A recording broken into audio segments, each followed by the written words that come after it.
কারো মনে আঘাত দিও না, কখনো সুখী হতে পারবে না। ভালোবাসতে না পারো, অভিনয় করো না।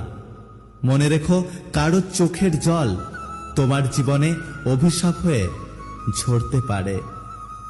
মায়া জিনিসটা খুব খারাপ, তবে চেহারার মায়ার থেকে কথার মায়া আরো বেশি খারাপ।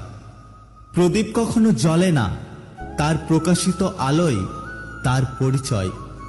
ঠিক তেমনি তুমি তোমার সম্বন্ধে অন্যের কাছে কিছু বলতে যেও না, শুধু ভালো কর্ম করে যাও।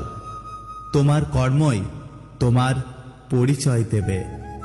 লাইফ পার্টনার খুঁজছি না, এমন একটা বন্ধু খুঁজছি যাকে দিনের শেষে মনের সব কথা বলতে পারবো, যে আমার রাগ, অভিমান, অভিযোগ, আনন্দ সবকিছুর